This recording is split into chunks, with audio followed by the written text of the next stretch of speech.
go back to Guatemala. So, Emma, you want to take this? Sure. So we're here in Michigan, and in a second here we'll share a little bit more with you all why we're in Michigan. But we just want to give you a little update. The last couple of weeks, as for many of you, have been a whirlwind, as for us, really for the whole world. And so we're here in Michigan, and it's because of my health, my blood clots, as many of you know. Just after Thanksgiving in December, I had some health issues, had a blood clot in my leg that turned into pulmonary embolisms, and it's been a rough few months. And as a result, we sought counsel with my boss, with a U.S. doctor, and they asked us to get out of Guatemala. They said because of my health, I'm an at-risk candidate for the coronavirus, and it would be prudent for us to get out of Guatemala as soon as possible. And so literally within a 12-hour, 2 weeks ago, right now, it was on a Sunday, we had 12-hour notice. We bought our tickets and hopped on a flight into Chicago, got cheap tickets because of the airline issues, and here we are. And so it's been a bit crazy, and we'll share a little bit more just what that looks like now. We are staying in a home from a generous friend of a friend who is allowing us to stay here. It's actually the same place here in Muskegon that we stayed when we were home on furlough in 2013, and so it's been extra special not only just to have a place of our own, especially as we're homeschooling, to finish out the school year with our school down there. We're doing everything online, which has been a part of our decision process as well, knowing that we could do that and finish the school year online up here, like all the missionaries are doing down there as well. But what's been especially helpful is just having memories that were already here in this home, and having a place of comfort. So our goal is to go back in a few months, back this summer. Lord willing, the borders will be open up again, as well as Chad's health, being able to just get more help here, and if the Lord allows, and his health is stable, to return this summer. So in Guatemala right now, the coronavirus, as you all know, is everywhere. Thankfully, there are only 35 confirmed cases in Guate. There are 500 quarantined folks for 2 weeks that have to stay. They're actually surveillance. They put police in front of their house. They're taking it really serious, which is a good thing. There's a nationwide curfew from 4 p.m. to 4 a.m. People cannot go even out of their house. It's a complete shutdown. There's been like 2,000 people just in this first week. So last Sunday is when they put the curfew on, and there's been 2,000 people arrested for going out. So they're taking it super serious. You can't go to the grocery store or anything after 4 p.m. and just have the essentials are open in the morning. As Marlena just mentioned, the borders are closed. No flights in or out, other than just kind of U.S.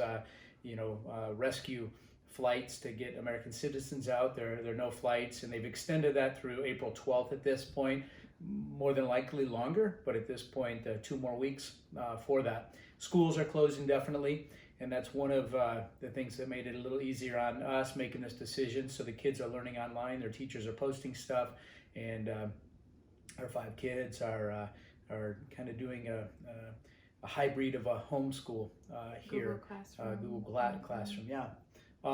So Marlena and I continue to work. We're continuing to serve and work virtually with our team down in Guatemala.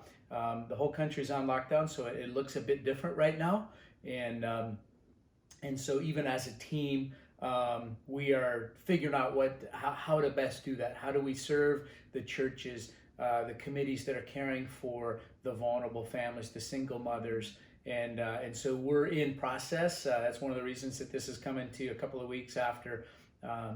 Is just because we've been trying to, 1, plant here as a family, and 2, just figure out how do we do this, because everybody is at home currently. we ask for prayer, and we'll be asking for more prayer here in a minute. But specifically, there are a lot of challenges. As you know, Guatemala is a very warm culture where people just love to be together. And it's something that we've just grown to love about the Guatemalan culture. But as a result, this is really difficult to be isolated from one another. Many of the churches, especially in these kind of slum communities, they have church 5 nights a week. And right now they can't have it at all. Technology, although they may have a smartphone or may have some sort of device, they don't have internet. They don't have Wi-Fi.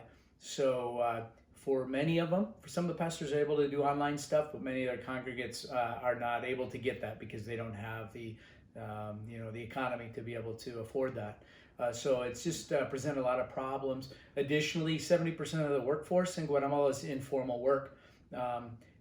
Basically 80-90% of the single mothers and families that we serve through the local church also have informal work. So they're completely out of jobs, out of income, and we're hearing good news that God is providing for their basic necessities in the food baskets that the church partnerships provide have just been essential and very beneficial for these families in this time of need. And our team has even we've given some extra funds for a team to buy extra food for crisis situations, some of the families that are going through tough times. So we just ask your prayer for the pastors, for these church committees, ministries that are serving these vulnerable families during this tough time.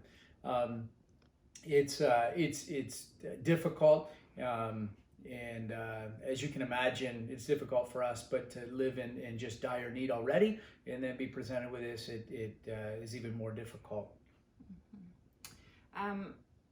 Some of the things that we've been, even the cases that have probably been hardest for us to hear are the ones where a lot of mainly single mamas who their main source of income is gone because they make food to sell either in the streets or in the markets. And so when there's no one out because everyone's quarantined, then their source of income is gone. And so our team has shared with us just even this last week as they were distributing the food baskets to the churches to then give to these families, that some of them don't have any way of affording food. And so these food baskets have been timely, but we're just as a team even trying to brainstorm ways to empower the church even more with these more severe cases of people who have no savings, they have no safety net with even government assistance. There's nothing like that. And so how can these churches step in? How can we equip those churches to step in? That's just really been on our hearts right now. Yeah.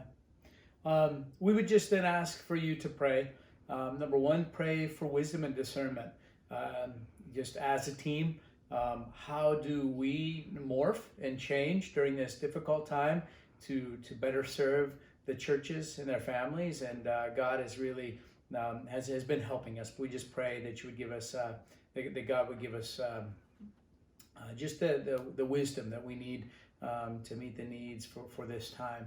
Also, we ask that you pray for, and we mentioned it, but our coworkers that are down there, the healthcare system, it is so fragile. That's one of the reasons that I mentioned that we're here. Just they're not the everything is lacking, and so we just pray that this virus wouldn't hit hard, that they would be spared from this, and that God would just be with them where they're at. We also we know that many of you have been affected by this, and just like down there, loss of jobs, we know that there are people up here that have had loss of work, and please know we're praying for you, and please email us, respond to this, let us know how we can be praying for you specifically. We've heard from a few of you that are in the medical field and just asking for wisdom and discernment as you make decisions. But we know this has affected many of you, so please know we're praying. And please know also that if you're not able to give, whether it's to World Orphans or our family, we totally understand that. And we're trusting God that He will just provide for what we need for today.